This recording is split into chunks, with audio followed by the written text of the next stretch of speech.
Bismillahirrahmanirrahim. Assalamu alaikum students. Hope you all are fine and doing well.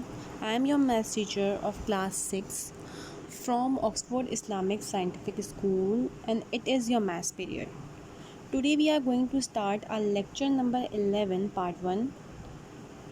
हम अपना new chapter start करेंगे जो हमारे पास है chapter number 2 rational number on your book page number 24. अब हम न्यू चैप्टर जब स्टार्ट करेंगे तो फर्स्ट ऑफ ऑल हम उसका स्केच बनाएंगे. स्केच हमने बिल्कुल ऐसे ही रेडी करना है.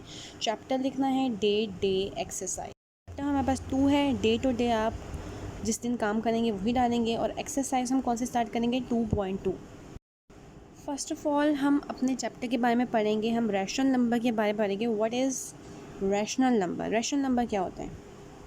तो हम अपने रैशनल नंबर को क्यू से रिप्रेजेंट करते हैं. यहाँ हमारे पास कर्ली ब्रैकेट में ये सेट बिल्डर फॉर्म में लिखा हुआ है.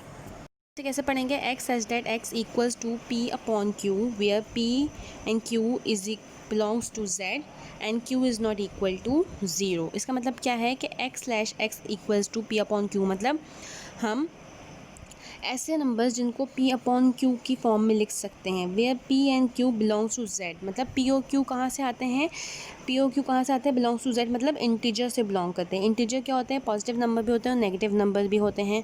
तो ऐसा सेट जिसको हम p और q की फॉर्म में लिख सकते हैं. p बाई q की फॉर्म में. और वो कहाँ से बिलोंग करो. इंटीजर से बिलोंग करो. And q is not equal to zero. और q इक्वल ना हो किसके. ज़ीरो के इक्वल ना हो. मतलब p अपॉन q. मतलब p अपॉन q का मतलब q जो है वो हमारे डिनोमिनेटर में है. तो किसी भी चीज़ को हम ज़ीरो से डिवाइड नहीं कर सकते हैं तो हमारे पास उसका आंसर नहीं आएगा. तो q is not equal to zero का मतलब क्या है कि हमारा डिनोमिनेटर कभी भी ज़ीरो नहीं हो सकता. बस कुछ एग्जांपल्स हैं. ये एग्जांपल्स कुछ उन नंबर्स की हैं जिनको हम फ्रैक्शन की फॉर्म में लिख सकते हैं. रैशनल नंबर वो नंबर्स होते हैं जिनको हम फ्रैक्शन की फॉर्म में लिख सकते हैं. तो अब यहाँ पे हमारे पास 0.5 है. इसको हम फ्रैक्शन की फॉर्म में लिख सकते हैं. कैसे 1/2. अब ये फ्रैक्शन की फॉर्म में लिख सकते हैं तो ये क्या हुआ रैशनल नंबर हुआ. अब ये 0.25 है. इसको भी हम फ्रैक्शन की फॉर्म में लिख सकते हैं 1/4. तो ये भी हमारे पास रैशनल नंबर हुआ. अब यहाँ पे 0.33 है. इसको भी हम फ्रैक्शन की फॉर्म में लिख देते हैं 1/3. तो ये क्या हुआ. ये तमाम आर रैशनल नंबर्स क्योंकि हम इन तमाम नंबर्स को क्या फ्रैक्शन की फॉर्म में लिख सकते हैं. यहाँ पे रफ वर्क भी आपको गिवन है कि 2 हमने बाहर रखा है 1 अंदर रखा है. अब हमने पॉइंट लगाकर 0 ले लिया है. हम पॉइंट के बाद 3 0 ले सकते हैं. अब जब पॉइंट के बाद 0 ले लिया तो ये 10 हो गया. 2 टाइम 5 इज़ 10. क्या है ऊपर 0.5. तो इसी तरह से ये तमाम एग्जांपल्स हैं. अगर हम अपने इस नंबर को फ्रैक्शन की फॉर्म में लिख सकते हैं तो वो क्या कहलाते हैं रैशनल नंबर कहलाते हैं.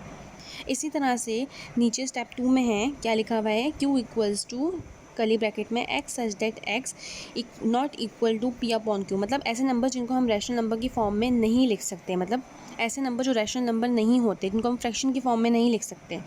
Where p and q belongs to z. बाकी तमाम डेफिनेशन वैसी है जैसे रैशनल नंबर की थी. मतलब where p and q belongs to z मतलब p और q न्यूमरेटर डिनोमिनेटर में जो भी वैल्यू होगी वो इंटीजर से बिलोंग कर रही होगी.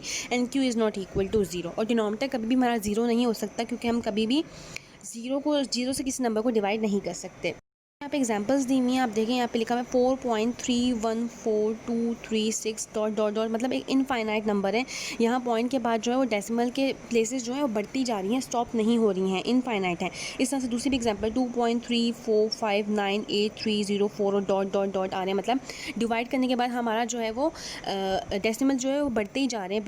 स्टॉप नहीं हो रहे. इनफाइनाइट हो रहे हैं. ऐसे नंबर्स क्या कहलाते हैं रैशनल नंबर्स कहलाते हैं क्योंकि हम इन्हें फ्रैक्शन की फॉर्म में नहीं लिख सकते. जब हमारा डेसिमल किसी नंबर पे आकर स्टॉप ही नहीं होगा तो हम क्या करेंगे वो अगेन बढ़ते ही जाएंगे. इनफाइनाइट होते जाएंगे. तो ये हम फ्रैक्शन की फॉर्म में नहीं लिख सकते. हम उसको कैसे करते हैं कि पॉइंट के बाद जितने नंबर्स होते हैं हम उतने ज़ीरो लिख देते हैं.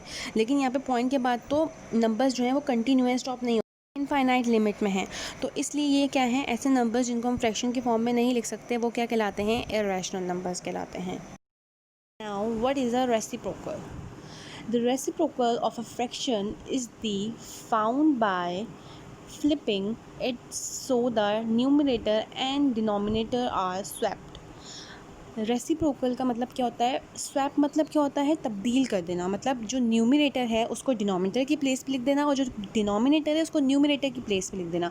न्यूमरेटर और डिनोमिनेटर की प्लेसेस चेंज कर देना. उनको स्वैप कर देना मीन उनके वैल्यूज़ को अदल बदल कर देना. जो ऊपर वाली वैल्यू उसको नीचे लिख देना. जो नीचे वाली उसको ऊपर लिख देना. ये क्या कहलाता है रेसिप्रोकल कहलाता है.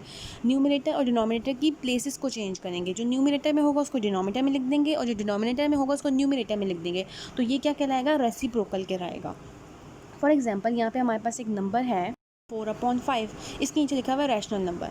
4/5 नेशनल नंबर है क्योंकि वो हमारे पास किस फॉर्म में, फ्रैक्शन की फॉर्म में। 4 हमारा क्या है, न्यूमरेटर है, 5 डिनोमिनेटर है, एक फ्रैक्शन की फॉर्म गिवन है, तो ये हमारी क्या है, रैशनल नंबर है, इसे हम रैशनल नंबर कह सकते हैं।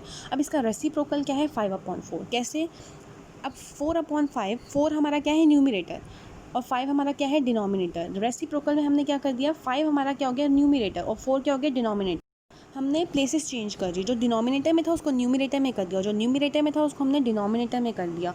तो ये हमारे पास क्या कहलाएगा, रेसिप्रोकल कहलाएगा, किसका, रैशनल नंबर का, कि हम न्यूमरेटर और डिनोमिनेटर की प्लेसेस को चेंज कर देंगे, उनको स्वैप कर देंगे, उनकी जगह तब्दील कर देंगे। अब यहाँ पे है द रेसिप्रोकल ऑफ 3/5 इज़ 5/3। 3 हमारे पास पहले क्या था, न्यूमरेटर, और फिर 5 क्या था, डिनोमिनेटर। जब हमने रेसिप्रोकल किया तो 5 न्यूमरेटर हो गया और 3 डिनोमिनेटर हो गया। मीन्स वैल्यू हमें गिवन थी 3/5, उसको हमने उलट कर दिया, 5/3 कर दिया। तो 3/5 का रेसिप्रोकल क्या हुआ, 5/3। रेसिप्रोकल का मतलब क्या होता है, उलट कर देना वैल्यू को।